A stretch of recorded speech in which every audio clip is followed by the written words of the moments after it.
નમસ્કાર. નવપ્રા ગુજરાતમાં આપનું હાર્દિક સ્વાગત છે.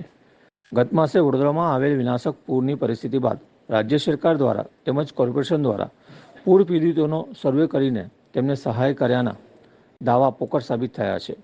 સામાજિક કાર્યકર મહેન્દ્રસિંહ રાઠોડના જણાવ્યા મુજબ આજવાડોર પાણીગેટ પોલીસ સ્ટેશનની સામે આવેલ શિવશક્તિ મોહલ્લો, કચરાશંકરની પોળ, Gayatri apartment, Tulsidham society, Sonalika apartment અને સોસાયટીઓ આ દરેક જગ્યાએ હજી સુધી કોઈ સર્વે કરવામાં આવ્યો નથી તેમજ કોઈ સહાય કે કેશડોલ આપવામાં આવી નથી.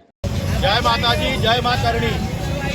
હું મહેન્દ્રસિંહ રાઠોડ, દુધેશ્વર સોસાયટીના નાણેજી એટલે પાણીગેટ પોલીસ સ્ટેશનની સામેનો વિસ્તારમાં આવેલ રમણભાઈની ચાલ, શિવશક્તિ મોહલ્લો, કચરાશંકરની ચાલ, ગાયત્રી ફ્લેટનો નીચેનો એરિયો, સોનાલિકા ફ્લેટનો નીચેનો એરિયો, સોનાલિકા સોસાયટી, તુલસીધામ સોસાયટીનો નીચેનો ભાગ, આ તમામ વિસ્તાર પાણીમાં હતા.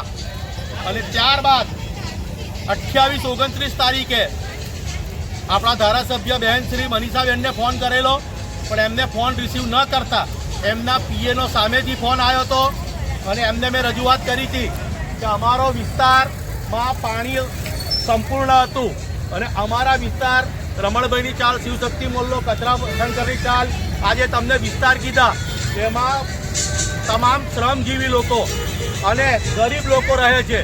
સમગ્ર વડોદરાની અંદર સર્વે થયો છે એવું સાંભળ્યું છે, પણ આ વિસ્તારની અંદર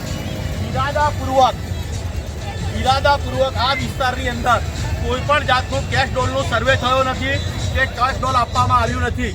તો હું આ વિડીયોના માધ્યમથી વડોદરા મ્યુનિસિપલ કમિશનર શ્રીને આહ્વાન કરું છું કે મોદીજીના બર્થડે પહેલાં સર્વે કરી દો, નહીં તો સમગ્ર લોકો ખંડેરાવ માર્કેટ કમિશનર ઓફિસે આવશે. કોને કોને ત્યાં પાણી હતું ઘરમાં? હાથ ઊંચા કરો. બધાના ઘરમાં.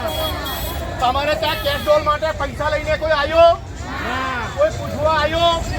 આ બધાને 3-3 કિલોની કીટ મળી, પણ કેશ ડોલનું કોઈ સર્વે થયું નથી.